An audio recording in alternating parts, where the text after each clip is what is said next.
Welcome to the Hallowed Halls. I'm Danielle, the Armchair Scholar, and this is my guide to the strange and unusual things that capture the imagination, that make your skin crawl, and that haunt you long after you've walked out of the movie or put down the book. Let's take a journey through film, television, books, and the works of actual scholars to get a better look at the tropes, legends, lore, and mythologies that make up these weird worlds and their inhabitants. Last month, we spent a bit of time enjoying the colorful world of bad clowns, but with the weather turning colder and the seasons now shifting towards that spookier time of year, I figured that it might be time to look at something befitting the mood of October. With Halloween looming, there's no shortage of topics to cover for this podcast. And I'll admit that it was a bit of a time to come up with something I felt would do justice to this time of year. For many, this is a season that starts well before October even begins, and I wanted to pick a subject that felt just as big and grand as Halloween has become here in North America. To do this, I decided to go back to the basic elements that people associate with this time of year. There's candy and costumes and pumpkin everything, but if you ask me, what truly makes it feel like Halloween is the scare factor. Horror movies rule this time of year, and in honor of that, I decided to go right back to one of the first instances of when they really came into their own on the big screen, and celebrate the Universal monsters. Before we get too ahead of ourselves here, I have to note that there's too much to say about every single monster in this grouping to cover in a single month. All of these monsters have their own histories, their own lore associated with them, and different changes that have shaped them over the years, particularly in the journey from page to screen, or, in multiple cases, to the screen over many, many decades. In light of this, I'm going to focus my attention on only one monster this month, and will return to honor the rest in their own episodes soon enough. If you want more details on that, stay tuned to the conclusion at the end of the month. And with that out of the way, let's get to our lucky monster. Dracula. It's a name that can draw 1,000 images. Even before Universal made their version, this was a character who had quite a fascinating road to the screen. Since the first time we saw the now iconic Hungarian newcomer don his cape, Dracula has grown beyond any one portrayal, being adapted more times than any other fictional character. That alone makes him too big to try to cover in even 2 episodes, as there's so much to talk about in regards to the making of the book, its cultural impact, the road to the Universal film adaptation, and the legacy that it helped create. Just as Jonathan Harker made his way from merry old familiar England to the shadowy realms of the unknown in Transylvania, so too will we make our way through the fascinating, odd, and surprising history and lore behind arguably the most famous vampire in literature. Join me for an extended special look as I endeavor to be your guide to the world of Dracula. I was not kidding at all when I said that this is a grandiose topic to celebrate Halloween, and the sheer size of it is nothing if not daunting. That said, we're going to try to break it down for ourselves, and hit the more important highlights wherever possible. Of course, we will be talking about the book and various adaptations, but given the amount of them that exist, there's a guarantee that we won't be able to get to them all. In the show notes, I will have all the resources listed, of course, but I'll start off by saying that if you want a good idea of the scope of how many different adaptations there are in existence, you'll want to check out the vampire book, The Encyclopedia of the Undead, by J. Gordon Melton. While there are a lot of adaptations in there, and Melton has done his best to update the book on several occasions to include more vampire-themed media, it still doesn't encompass the entire catalog of vampire media, and certainly not every instance where Dracula has been adapted. With all of this in mind, however, I am going to try to hit a lot of the notable adaptations, but I also want to highlight ones that aren't talked about as much, that I think should be given their time in the moonlight. Some might be obvious, but some may surprise you. Before we can do that, however, let's go back to the beginning, even before Stoker's infamous count had hit the page, and look at some of the history of how he came to be. While the Count has had many faces over time, if someone presented you with a mask depicting a man's face with a furrowed brow, black hair with a widow's peak at the crown, and fangs painted onto the red mouth, despite the fact that this image would be inaccurate, you would know exactly who this was supposed to be. While Stoker's novel made a half-step in the direction of turning our monster into a gentleman killer, it was another story that took the Count from being a dangerous foreigner, trying to fit into English society, to his full potential as being the elegant, mysterious, and even sexy predator. While we're getting to that transition soon enough, it should be noted that this isn't the first time Death got dressed up in evening clothes, nor was Stoker the first to invent the idea of a vampire going through the motions, but failing to stick the landing. In fact, this rather lovely image that we have of Dracula, and the vampire in general, bears little resemblance to any of the vampires that came before. We're going to talk about those other vampires in the next episode, covering the road to Stoker's landmark publication, and a lot more about Dracula's journey to Universal and beyond after. But in the interest of keeping this at a listenable length, we're going to spend this episode focusing on where the figure of the vampire came from, and how it transformed, rather by accident, a warlord into the most recognizable name in fiction. Now, it should be noted that like anything in history, there is some healthy debate about where the vampire as we know it starts. Vampirologist Odelia Barkin-Camille wrote for the National Library of Israel that the Jewish source of vampirism is mentioned in connection with Lilith, the first wife of Adam. If you're not up on your biblical creation stories, the tale of Lilith was that she was initially created with Adam out of the same clay that he was born from, but unlike the chaste partner that he would have in Eve, his first wife had some rather specific ideas about what their marriage should entail. Lilith made it known that as Adam's sexual partner, she wanted to be on top, or to be able to switch from bottom as she saw fit. This was something Adam took exception to, as he saw her as lesser than him. Rather than stay in a situation where she could not be recognized as an equal, according to Barkin-Camille, she pronounced the ineffable name of God and abandoned him in paradise. From here, she is said to have made her home with demons and, depending on the teller of the story, either to have married a powerful demon or to have simply gone on to take many lovers, many of whom she produced children with. And apparently, in Jewish lore, her sexual appetite and desire for children has yet to diminish. According to Rabbi Jill Hammer in her essay Lilith, the Lady Flying in Darkness, the demon was said to fertilize herself with male sperm to give birth to other demons, and that, according to the Babylonian Talmud, it is forbidden for a man to sleep alone in a house, lest Lilith get a hold of him. While the individual details of her demonic nature may vary, one of the things that shows up in most, if not all of her associated tales, is her connection to sex and motherhood. Hammer wrote that she's not only a spirit of darkness, but also a figure of uncontrolled sexuality, something that would have been seen as extremely threatening to male power structures, regardless of the time in history. We know this because ultimately her denial of the subservient role to Adam was punished by denying her a legacy. Barkin-Camille tells of 3 angels who came to reason with Lilith, and when she refused to return to Adam, they condemned her children to death.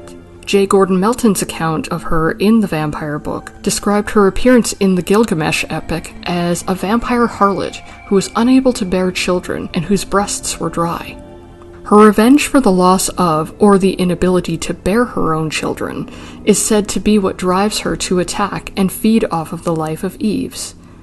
Lilith's connection to children and death is something we're going to see reflected in Dracula later, but these stories give us some of the first instances of where we see the emergence of a nocturnal predator, specifically one that feeds off of legacy, blood, and other life fluids. While not everyone would agree that vampires started here, I think that it's an important part of their history and development, especially when talking about Dracula. It's true that Stoker probably didn't come across this tale when he was developing his novel, but Lilith's influence on the vampire is still something worthy of keeping in mind. It's also important considering that even if this is not where some people believe that the figure got its start, this demon is still an active contributor to vampire lore and stories. Lilith as the origin of all vampires, or blood-sucking demons, is something that has made its way into pop culture on several occasions, including Neil Gaiman's Sandman, Supernatural, True Blood, and the chilling adventures of Sabrina the Teenage Witch. As a vampire mother, there's clearly room and material to be explored there. And even if Hollywood wasn't that interested, according to both Bark and Camille and Hammer, to this day, there are still women who carry tokens depicting the three angels of the myth as a protection for their newborns. This would mean that even if it wasn't something that was necessarily floating around in literary circles yet, it is possible that this old story made its way into the background noise of everyday life, much in the same way that a lot of fairy tales and legends do. As a tale, there's power there, and there are definitely elements of these stories that inform our vampires to come. That said, this is still just a myth, and particularly one that's been told many times over generations. Variation in these stories and figures is inevitable in a way that isn't as true as when we can witness or touch elements of the tale. And this is where some argue that we can pin the true origin of the vampire. Professor Nick Groom from Exeter University argues that vampires came into being when Enlightenment rationality encountered East European folklore, an encounter that attempted to make sense of them through empirical reasoning, and that, by treating them as credible, gave them reality. In his book, The Vampire: A New History.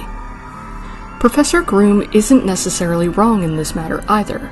While I do think that Lilith and her associated mythology plays an important role in the shaping of the figure that we know as the vampire, and especially in the vampire Dracula, I don't believe that we would have gotten to the count that we know him as today with just her influence alone. When Groom references Enlightenment rationality, he is specifically talking about how the vampire became a solid physical phenomenon. Now granted, to us at this time in history, these are all still just stories. But unlike tales of blood-sucking demons from the Garden of Eden, a time and place we have no reference for, these stories are set in a world that we live in.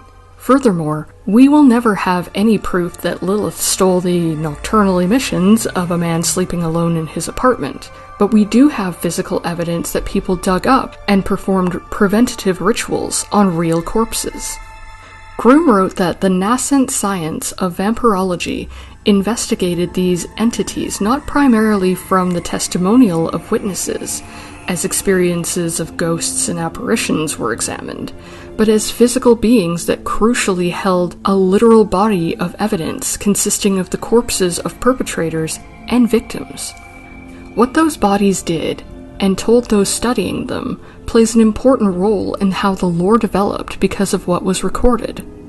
It should be noted that the disruption of corpses post-burial was a practice that did happen well before Enlightenment, and was applied to any kind of different situation where the cadaver was suspected of something nefarious. Because these are based in folk practices, there is almost no chance of being able to trace the record of when these rituals began or how they originated. For context, we can look to an article published by the Smithsonian Magazine about a corpse that had been staked in Bulgaria in the 13th century. Author Rachel Newer reported that an iron rod had been hammered through the chest to keep the corpse from rising from the dead and disturbing the living. And, as extra insurance, his left leg had been removed and placed beside the corpse. It is tempting to lump this corpse into the greater narrative of him being a suspected vampire, but it should also be noted that all we have to go on are the remains. While this is certainly a good testimony, as this is a method for dispatching vampires, as we'll soon see, we always have to be cautious in applying the label from our point of view in history without the certainty of evidence. Even Newer only states that it was allegedly a vampire, but without context and written record of this, we are left with a puzzle piece that might have applied to one or many pictures. There have been serious attempts to trace these rituals back to their absolute source, and to find where restless corpses that could be called vampires started. Among the most notable effort was from English author Montague Summers, whose work The Vampire, His Kith and Kin, published in 1928, had the goal of tracing vampirism right down to the roots. While there are some that have praised his efforts, and according to those who have read the book, it does cover quite an extensive amount of ground, it should be noted that Summers was a noted Catholic whose work was often presented through the lens of his religious beliefs. So again, though he offers us a greater picture of the vampire throughout history in Europe and beyond through his findings, we always have to be a little bit careful about what might have been left out or might have been reinterpreted to fit a Catholic narrative. All of this taken into account, however, this is where we get the best stories from, where imagination allows itself to fill in the gaps that are made through what lacked in evidence, context, or access to medical technology that we have now. The vampire isn't the only creature of the night that we've used history to inform us when creating our fictions, but it is one of the rarer ones that actually has as rich a history in reality as it does in those stories that we've made up. In some regards, we might even say that it's one of the only creatures of fear that has a perfect blend of the two. A great example of how this works can be found in Summers' book, The Vampire in Europe, wherein the author examines customs, festival, lore, and stories about certain creatures of the night, but does so through not only his Catholic faith, but also through fiction. Like Groom, Summers is careful to make sure that he defines his vampire specifically, lest he and the reader fall down the wormhole of what counts as being this particular monster. Summers states that the most characteristic of the vampire is its horrid thirst for blood. By blood, it sustains and nourishes its own vitality. It prolongs its existence of life in death and death in life. Over the course of centuries, the definition of what is a vampire has shifted and changed, as we'll see. But the need to drink blood and drain the vitality from the living, usually those closest to the monster, persists as its primary and necessary features. We're going to go with that as a kind of basis for our monster as we move along to historical cases where reality and lore collided to help create the fictions that we know now. If you ask the average non-vampire nerd where they think that these creatures of the night came from, it would be surprising if they said anything other than their pop cultural homeland of Transylvania. As we've already seen, the difficulties of tracing historical vampires is somewhat hampered by the fact that we have no one to ask, and the records that we do have are just a bit at the mercy of those who were writing them down. That said, as far as answers go, while Transylvania isn't a terrible answer, it's just a bit specific, and really only comes from one source. We're going to get to Bram and the Wallachian prince soon enough, but for our own context, I think it's important to know about some of the other notable vampires of the area, to really set the scene and give us an idea of some of the things that Stoker's research may have uncovered. Now, before we get started here, I am going to take a little tiny bit of time to address what I mean when I say historical vampires. It should be noted that there are some people who identify as real vampires, who have their own subculture and their own groupings. I have read some studies on this group and seen some interviews with people who claim to be a part of it. I will say that, though some outlets have attempted to be unbiased, an awful lot of the material that I've read that doesn't come from the groups themselves is often anywhere from a bit to overtly condescending towards people who identify as real vampires. As such, to avoid being unnecessarily unkind, or worse, inaccurate, towards a group that I am not well versed in their culture, I am going to pass on any kind of analysis on them. From what little I do know, a great deal of them are living very normal lives, and are not a threat to anyone really. There are cases of criminals who either claim to be vampires, or have held certain beliefs about blood drinking, but as I've mentioned before, I am not that entrenched in true crime, and when real people are involved, for the sake of respecting their victims and the families who still have to deal with the aftermath, any discussion about them is not happening here. Instead, we're going to go way, way back to the past and looking at what it was that people saw and, more importantly, what they thought they saw when they encountered real dead bodies. It's easy for us now to look down upon or even dismiss the treatments of death and the lore around it from back in the day, but it's important that we also acknowledge how much more we have at our disposal than someone did in 13th century Bulgaria or 17th century Poland, or even 19th century New England. We're spoiled in some ways that pop culture has adopted the language and aesthetic interpretation of procedural forensic science, because it tints our fictions with a kind of legitimacy that strips away the superstition that comes from fear of death.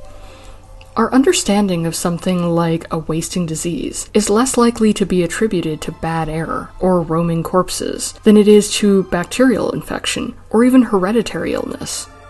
That said, here in North America, we can't be too quick to throw stones at those who held beliefs about vampires back in the old times. What we know now about disease and transmission theory is invaluable for understanding why people die. But the last time I checked, most of the people I know have never stood at the foot of a freshly dug grave and looked at a cadaver that has been in the ground for a while. I think it's fair to say that most people who aren't directly dealing with dead bodies on a regular basis, and have no interest in researching them, wouldn't necessarily have any idea what to expect when the coffin was opened for them. In fact, a good number of people may very well default to things they've been told, and truths that have been passed down for generations. As we dive into some historical vampires here shortly, some of the things you might be hearing a lot about are the miraculous changes to the body of a suspected vampire. Among the major signifiers of a corpse having risen from the dead are the presence of blood around the mouth, the body having grown longer hair and fingernails, or even new skin, the deceased having taken on a healthier blush, and the corpse looking physically more full than they might have upon their death. The ruddiness of the skin and blood around the mouth and in the coffin can be attributed to the way the body will bloat in the time after death, as gases escape, and the bacteria within the body begins to break down the internal organs. This could look horribly damning if someone were to dig up the victim of a wasting disease who had been reduced to a near skeletal figure in their last days, only to see them looking much fuller and with much redder skin than they've had in months. It's also noteworthy that a body that has been buried, particularly if it had been buried alone as opposed to a mass grave, would decay differently than if it were above ground. Again, we have the perspective of history on this, but many of the people dealing with these vampire outbreaks didn't. Depending on the climate they were buried in, the condition of the soil, the time of year, and all kinds of elements that may have quickened or slowed the rate at which the body decayed, we can see why this would seem very suspicious to those who were digging up bodies looking for vampires. In modern times, we understand decomposition better than in the past. But to this day, we still hear tales that the hair and nails of a corpse will grow post-mortem. Mortician and death activist Caitlin Doughty explained in one of her Ask a Mortician videos that this myth was something that had been repeated in the medical community for many years, including being written into the 1877 medical records of a man who had died 4 years prior, as well as a textbook from 1900. She then goes on to explain how, though it is impossible for hair and nails to grow after death, it might appear as though they've been growing because the body will dehydrate as it decays, making the tissues of the hands and face shrink back, and exposing more of the nails, and specifically for men, making them look like they've been growing stubble. The hair on your head is also likely to look like it gained an inch or two because of dehydration, but it has the added element of a chemical change after death. According to Vaishnavi Patil for Science ABC, pheomelanin tends to hang around within the hair even after being exposed to extreme conditions. Therefore, under wet, oxidizing climates, the eumelanin in the hair, which gives it the darker color, is lost over extended periods of time, leaving behind the red pigment. Patil also explains that since the keratin in the hair and nails of a corpse are insoluble, unlike the rest of the body, it will remain for quite a long time after death. With this in mind, we can sympathize a bit with our scientists and vampire hunters of yesterday. It should be noted that they aren't necessarily trying to apply a catch-all solution to their mysterious corpses, but as Paul Barber, research associate at UCLA's Fowler Museum of Cultural History, explains, sometimes the alternative solutions were based in some very limiting factors. In the preface to his 2010 edition of Vampires, Burial, and Death, Barber wrote that even when people proposed non-supernatural explanations for the phenomenon of the vampire, these were often fanciful. The vis vigaton, or invigorating force, seemed a plausible explanation for the continued growth of hair and fingernails after death. He continues by stating that the difficulties become even more severe when you find that people didn't just report what they saw, they reported on what they deduced from what they saw, without making the distinction. These are important points to keep in mind when we look at the cases we're going to be visiting of these historical vampires. We have to remember that even though they didn't have access to the tools and the discoveries that we have through modern forensic science, they still had issues with people dying, and the ultimate goal was the same as ours, to find a way to help the living from joining the dead. From here, we're going to take a tour of some pretty famous suspected vampires, starting in Serbia for the one, coming to America for the next, and landing back in Eastern Europe for the oldest case of a vampire that never was. Without further ado, let me introduce you to Arnold Pol. If you search for Pol's name online, you'll find that there's an entire Wikipedia page dedicated to the man, despite the fact that, in life, he'd been a Serbian Hajduk, or freelance soldier, whose service was not generally of note, according to everything that I've been able to find on him. His online presence persists, however, not because of his life, but his death. Pol, it seemed, had been plagued by a creature of the night prior to his death, and had taken it upon himself to try to eat the earth of the vampire's grave, and had smeared himself with the vampire's blood in order to be free of the vexation he had suffered, according to the report translated by Paul Barber. What's curious about Pol and his entry into this narrative is that while most of our historical vampires have also been purported to be victims of some malevolent blood-sucking fiend, this is one of the only suspected vampires whose death is really just an accident. After falling from a wagon, Pol died from a broken neck, and if not for what followed, his name might very well have been lost to history. Instead, though the man had been dead and buried for nearly a month, the people of his village insisted that they kept seeing him. When those same villagers began to die, the authorities decided to dig up his corpse, as it had widely been accepted that he had become a vampire.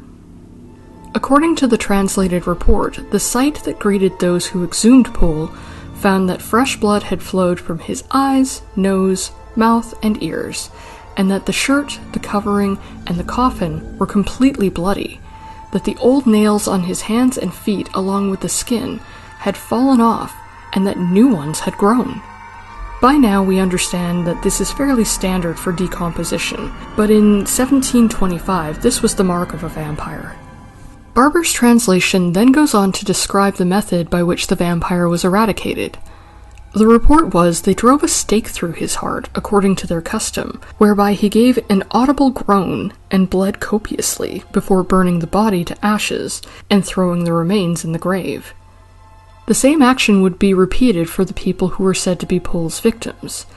As you'll note, their custom is particularly similar to that of the Bulgarian body that was mentioned earlier, and both these cases were treated rather remarkably like our infamous Count in the final act of whatever narrative he's starring in this time. That said, you'll also notice that while we can count on the common denominator of the stake through the body as a means of stopping the vampire's nightly visits, these two historical stories have the added bonus of the insurance measures the people took to keep themselves safe, that being the removal of the leg and the cremation of the body respectively. Even in Stoker's book, the vampires are staked to keep them in the coffin, but the job isn't complete until they decapitate the corpse and stuff the mouth with garlic. This wasn't simply Stoker having a morbid imagination either.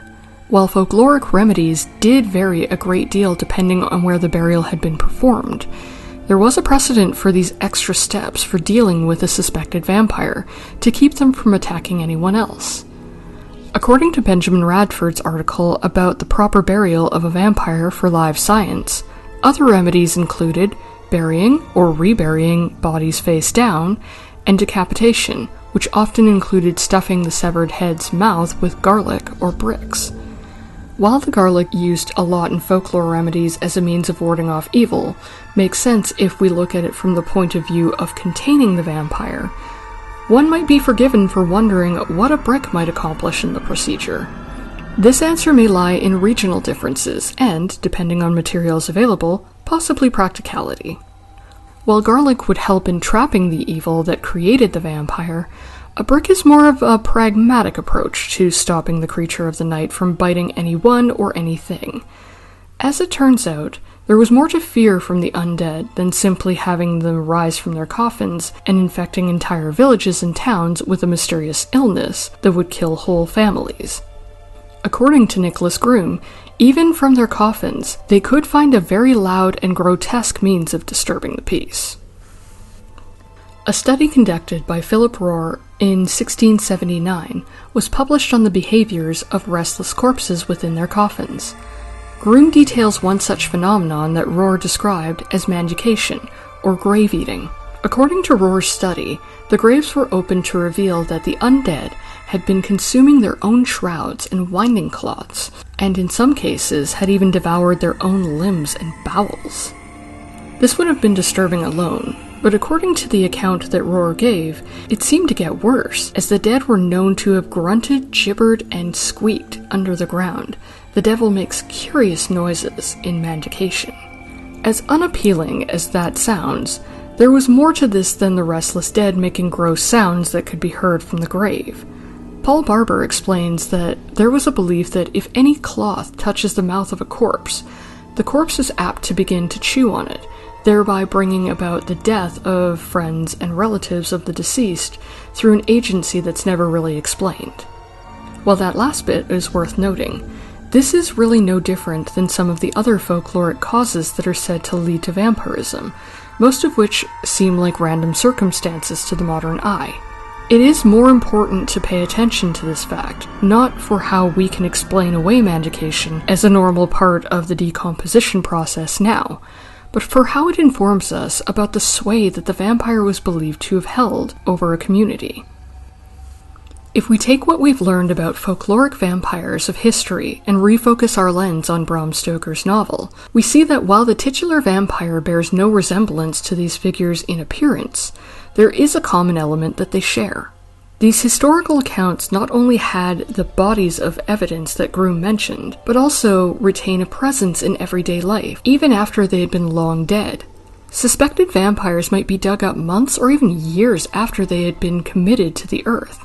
And from the reports that we've seen, and many others, it seemed like the dead were never really that far away. Likewise, Dracula himself is given very little dialogue in the book proper, and it's all through the memories recorded in Jonathan Harker's journal. Still, his presence lingers and haunts those in the book, though the audience barely sees him after he abandons Harker in the castle. This is most evident through his victims, first Lucy and then Mina. Their symptoms, and Mina's later psychic link to him, telegraphs his presence in the whole narrative without him having to be there. When we see it this way, Dracula's role in the novel reads a little like bad air hovering about the heroes as they uncover who and what he is. That bad air is something that plays a rather large role in the next historical vampire that we're going to be taking a look at. Miasma theory was the belief that disease was caused by toxic air or mist, often associated with smells of decomposition and other unpleasant odors. This theory was widely touted in the Middle Ages and led to the bad air theory, according to Dr. William C. Shield Jr. There's a lot behind the bad air beliefs of the day and why it persisted, not helped by the fact that larger cities, especially London, in the Victorian period, were rife with all manner of conditions and hidden poisons that were simply a part of everyday life. Everything from the food they ate, the paper on their walls, or, in the case of industrialized London, the toxins in the infamous fog around them could lead to people mysteriously wasting away, or finding that they were consistently getting ill. There were a number of proposed methods for combating the problems of bad air caused by stench and corpses, but, for those with the money, one such solution was that people would be sent away by their doctors to seaside destinations, and sometimes that cure would work. The times it didn't, however, were usually because no amount of so-called good air was going to cure wasting diseases caused by a cholera epidemic, which Stoker's own mother had survived as a girl. Yet it was not cholera or yellow fever that we associate with the figure of the vampire. There is another deadly, horrifying disease that caused a great deal of suffering and death, particularly in New England at the end of the 19th century, and the people at the time knew it as consumption. Today, we know it as tuberculosis. Possibly the most infamous name in American vampire lore is that of Mercy Brown. But it should be noted before we move on that she was not a vampire. This doesn't seem like something that one should have to make a distinction on, but the young girl at the center of this legend does have descendants of her family living in the area where she was buried. This is something that sets her apart from most of the other historical cases that we might find. While there is no information on the staked remains found in Bulgaria, and we know very little about Arnold Pol or where his ashes lie, this is not the case for Brown and her family. Those whose names or finer details have been lost to centuries are able to translate into figures of myth and lore, because there are so many blanks that history can no longer fill in for us. Mercy Brown, on the other hand, is someone who is no longer tangible as a person, but her legacy isn't buried in speculation or reports given by long-lost clerks or witnessing clergy. She also has the distinction of being buried in American soil, which gives those who hear the legend a physical focal point to hang the story off of and give it grounding in reality. This has helped the story to endure, but it has also had some frustrating consequences for the family. In years past, thanks to local news coverage equating Mercy Brown with the word vampire, tourists and amateur paranormal hunters have taken to damaging, and once even outright stealing the headstone from her grave. I have mentioned it a couple of times in the show notes, but I am going to be very frank in that while I encourage people to be curious about history and lore, I want to stress that anyone going to visit this gravesite to please be mindful of the family, those who maintain the grounds, and the other people who gather to remember their loved ones there. As I've said in the notes, we all want to be able to visit these historic sites, and even small acts of vandalism can end with them being closed off to the public permanently. There is a lot of history and beauty to be found in old cemeteries like this, and many other ways to mark a meaningful visit to them. So with that in mind, let's please keep our visits to sites like this respectful. And with that, let's get to know who Mercy Brown was. Mercy Brown was a 19-year-old young woman who died in Exeter, Rhode Island in 1892, but the real start of what happened to her family can be traced back to 1883. Folklorist and researcher Michael E. Bell details in his book Food for the Dead how the Browns were a farming family, and the patriarch, George, was well regarded in his community.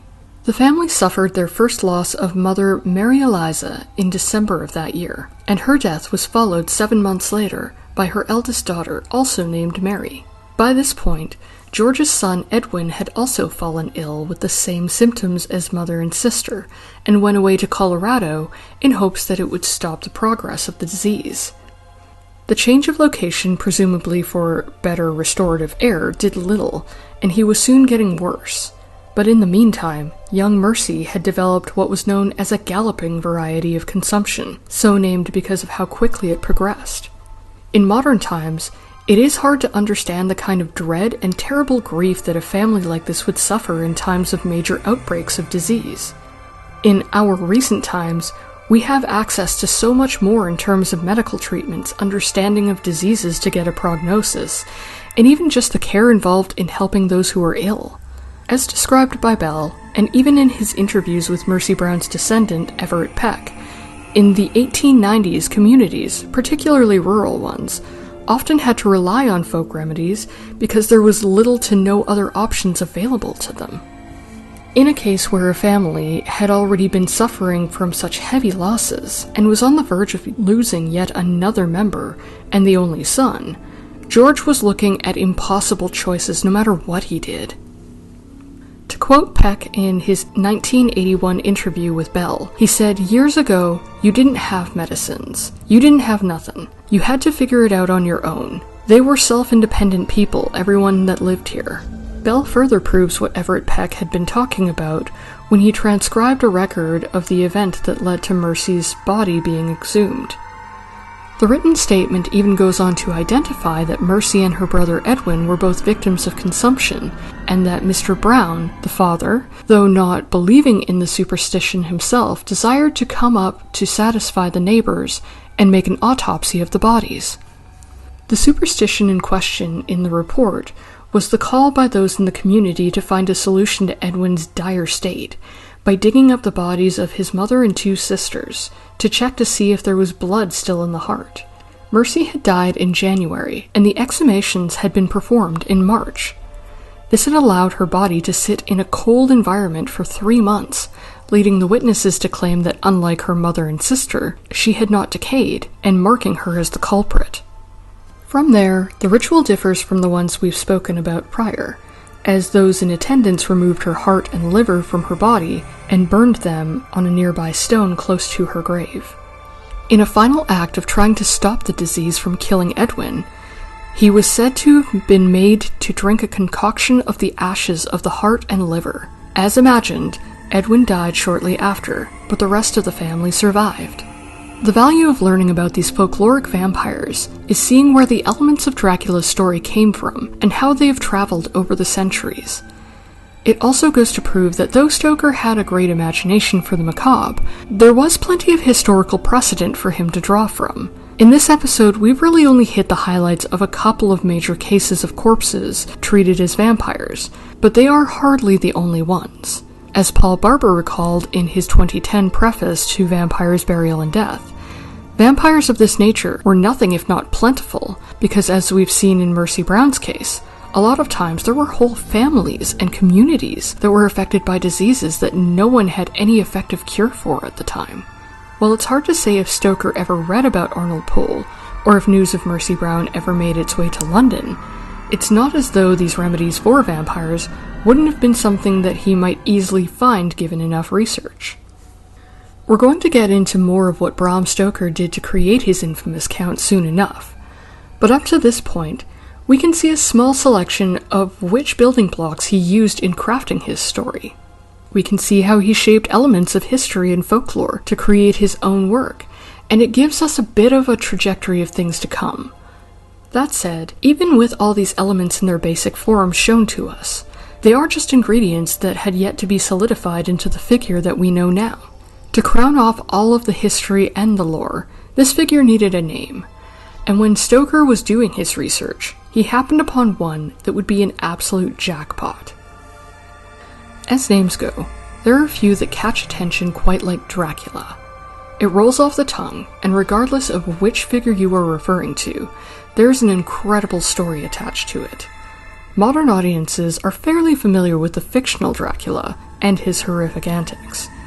That said, whether it's Bela Lugosi, Christopher Lee, Frank Langella, Gary Oldman, or even more recently Luke Evans, the terrors these versions of Dracula bring can also be pretty enticing. Even Lugosi's version puts the threat of death in evening clothes and understands his way around good manners. What the real Vlad Dracula accomplished in his tenure might well have been too much for Stoker's Victorian imagination, had he known the full extent of what this warlord did. According to scholar David J. Scal, Stoker likely first encountered the name Dracula from the 1820 book, An Account of the Principalities of Wallachia and Moldavia, with various political observations related to them, by William Wilkinson. In his Stoker biography, Something in the Blood, Scal wrote that in reality, Vlad's connection to Stoker's character was more fortuitous than inspirational, and the author's research was surprisingly thin. But over time, and especially thanks to Francis Ford Coppola's misleadingly titled film Bram Stoker's Dracula, Vlad's story is now universally misunderstood as Stoker's central source. We're going to touch on that film and what it did later, but for now, we're going to focus on what it hinted at and what Dracula never included, the real story of the man that history remembers as Vlad the Impaler. Now before we go into this much further, I will give a warning to those who are sensitive to historical gore and violence. I will spare everyone the grittiest of details because I don't think that this is important for our discussion, but I will be highlighting some of the many cruel and horrifying things that this ancient prince did, both to the Ottoman Turks that he fought against, and his own subjects under his terrifying and iron-fisted rule. Some of the things he did are exceptionally gruesome, and wherever actual descriptions of them occur in the sources, I will be certain to make sure that you know before clicking any links. To be clear, I will not be including any sources that feature anything that glorifies or sensationalizes the violence, though a lot of the accounts as they stand, depending on who wrote them, may or may not be subject to either embellishment or downplaying of Vlad Dracula's actions. That said, while there's no one around from the 1400s to ask their personal accounts of the matter, it is documented from a variety of sources that he did commit many of the atrocities that we will talk about. And with that, let's go back to 1436 to the land beyond the forest. According to the short Biographics documentary on him, this was the year that Vlad Dracul had claimed the throne of the state of Wallachia, and the younger Vlad took on the name Dracula, or son of Dracul. It was a time of great political unrest, however, because Vlad Dracul only had a precarious claim to the title, being the illegitimate son of the previous ruler, Mercia. It was a conflict that would lead to that title changing hands quite a lot over the next 100 years or so.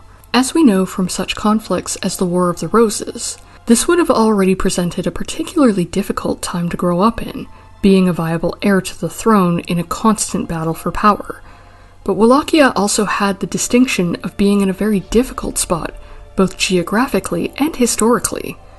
The small state, now just a region in Romania, was a principality that sat on the area directly beside where the Ottoman Empire had gained a stronghold on what used to be the Byzantine Empire. And that brings us to the name Dracul, and why that was super important in the years to come.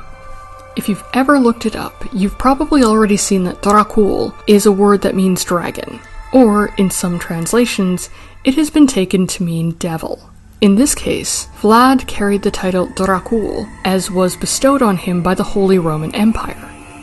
It was a signifier that he was a part of the Order of the Dragon, among whose duties it was to stand in defense of Christianity against the Ottoman Turks. That was a bit of a tall order when they were sitting next door to a large empire of a different faith, with a very strong army. This was something that Vlad Dracul was very much aware of, evidently, because when the younger Vlad was about 11, he and his younger brother Radu would be given over to the Turkish Sultan as a means of bargaining to keep Wallachia essentially as safe as possible in those times. While in captivity, Radu grew to enjoy life with the Turks, and chose to remain there of his own accord when they were released in 1448. Vlad, on the other hand, was less okay with having been in a foreign country, and would hold a grudge for a while, as we'll see.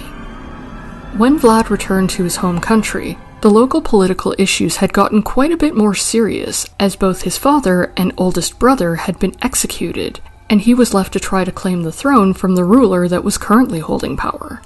Standing in his way was the fact that the nobles of the area, known as boyars, held considerable sway, and according to Dracula scholar Elizabeth Miller, were quite in favor of a puppet ruler that would allow them to do whatever they pleased.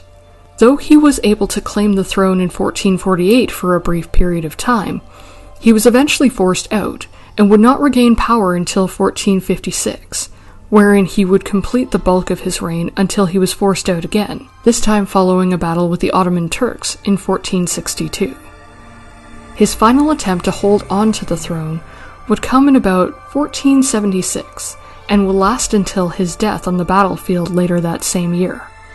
If you're trying to do the math on this one, you'll note that this king was in power for only about 7 years in total. What he lacked in longevity, he more than made up for in infamy. One thing we have to take into account when looking at this historic figure is that there is more to Vlad Dracula than just what we know, and far more than I will be covering today. History has a bad habit of painting over the nuance of situations and creating very polarized views of a lot of events and people, even if their stories were a lot more complicated. I won't mince words when I say that some of the things that we're going to see about Vlad Dracula are horrific, and would be seen as cruel and even unforgivable by many today. That said, he's also heralded as a folk hero to many in Romania, and given their perspectives you can see why. The first thing that we need to dispense with is that Dracula was, like his father before him, in a constant battle with not only the wealthy nobles that dictated who sat on the throne, but also the powerhouse empire next door, who had their own ideas of who should be sitting ruler. Though he was raised by the Sultan during his formative years, and by all accounts the boys were treated fairly well, he never did let go of his pride in his homeland, and for many, he is a lone figure that dared to take on the Ottoman Empire. And to that end, Dracula actually did a lot more damage than one young ruler had any right to in less than a decade. His battle tactics worked more often than they didn't, and that unto itself is pretty impressive when you look at the size and magnitude of the army he was taking on. There are also stories told throughout Romania about how he looked after the people of his country. According to an account that Elizabeth Miller transcribed on her website, one of the things that Dracula put an end to during his reign was the tribute that saw at least 100 young people from Wallachia and the surrounding area surrendered to serve in the Turkish army every year. Dracula refused, and when the Sultan sent for him, Miller tells of a clever ironsmith who assisted Vlad's escape from the pursuing Turks, and how, in return for his service, Dracula generously gave the man and his family 14 mountains, 9 sheepfolds, which you will have forever, in a signed deed. A descendant of the man claims the family still has 2 mountains from that agreement to this day. One of the other stories that is told about this ruler is how he worked to break the power of the merchants and the nobility in his small kingdom. Following his rise to power in 1456, he successfully managed to weaken the hold of the boyars, though he did so through a rather infamous Easter feast. From here, we are getting into the atrocities, and while many of the things he did was in the service of driving back the Turkish forces, still many others were enacted on his own people that he ruled over with an iron fist. Getting back to that Easter feast. This is a gruesome tale, though one that even outsiders may at least understand, though I doubt anyone would condone it. The story, as it has been told by historians, is that Vlad Dracula had gathered the names of all the people who had been involved in the banishment and the execution of his father and older brother, and invited them to the Easter festival of 1457. Accounts vary on what transpired, but the gist of the tale is that after the wealthy nobles had eaten their fill of the fancy meal he provided, he had his guards surround them and enacted his revenge. Those who were either too young or too old were put to death immediately, while the rest were forced to labor helping to repair his castle for months on end. Lest anyone think the old or the young got off easy with a quick death, they were executed by his preferred method, and one that would become synonymous with his name, impalement. Said to be a torture method that he learned during his stay with the Turks, this form of execution is the careful insertion of a stake pole through the body, and the pole is then hoisted into the ground, allowing the victim's weight and gravity to do the rest. Depending on how the pole is inserted, and if done correctly, this torturous death can be drawn out for days. Vlad's name would carry the title of the Impaler in his life and well after his death, citing how often he executed people in this manner. By now, even people who are unfamiliar with the historical figure of Dracula are likely to have seen the famous woodcut of him dining amid the forest of people impaled on stakes. Horrifically enough, this was from a very real incident. According to an article from the History Hour, in retaliation for Dracula's refusal to fall in line, the Sultan brought the Ottoman army across the Danube and into Wallachia to find a veritable forest of 20,000 Turkish men, women, and even children impaled and left to rot. It was said that this was the famed forest of bodies that he was supposed to have dined with, and there are even accounts that said that he had a bowl of blood from the victims to dip his bread in with his meal. This last part, for as far as historians can tell, is suspect, considering that it came from a Nuremberg pamphlet, which was distributed by the Saxons, another group that was said to have been widely tortured and killed by Dracula's armies. But it was not just the wealthy, nor his foreign enemies who were at risk of Dracula's severe punishments, nor was he simply limited to impaling people. Another account that Miller lists on her website is when Dracula, whose strict moral code demanded that there be no people under his rule that were not working, rounded up all the poor, the sick, and the crippled, and had them attend a great feast. If you are thinking that this sounds an awful lot like how a certain other feast went, you should be commended on having excellent pattern recognition, because as it turns out, Dracula had not invited these people into a great hall out of the goodness of his heart. He gave them what was said to be their last meal, boarded up the Great Hall, and burned it down with everyone inside. And these are only a few tales of the many that included the brutal deaths of men, women, and children who did not meet the ruler's standards and added to his legacy that would follow throughout time. As we've already tackled earlier, none of this was known to the Irish author who would stumble upon the warlord's name in the 1890s, and no one would be able to guess that this man would gain a kind of accidental immortality from a book written over 400 years after his death. And that story is exactly what is coming up on our next episode. We're going to be covering a little bit about Bram Stoker, who he was and what inspired him to write the novel that would eventually overshadow everything else he did in his life. We'll also be covering that famous novel in all its splintered glory. If you're wanting more vampires, you've come to the right place, and I hope you'll join me for another special episode coming up next week. And with that, thank you for joining me and letting me be your guide to the macabre world of folkloric vampires and Dracula. The Armchair Scholar's Guide was researched and written by myself, Danielle Clausen. As always, if you're wanting to know more about the sources that I've quoted or referred to in this episode, you can always find the show notes with all the relevant links at my website, sinistergardenlegacy.com, under the heading Litanies. And don't forget that the show notes also include many other goodies for you to check out, including links to videos, other podcasts, and even a virtual tour of Castle Bran. So if you're excited about vampires, head over to the site because there's a lot for you to enjoy. Anyone wanting to read the transcripts of the episodes can do so by joining my Patreon at the $2 tier. Bloopers, where you can get to hear me sing, are available for a bit more. As you might have noticed, this month we're doing things a bit differently, and instead of doing things on a bi-weekly schedule, we're going to be celebrating October by giving you an episode every Saturday until the big day. So you can expect a new episode in 1 week from now. And until then, remember to keep studying, and wherever possible, let curiosity be your guide.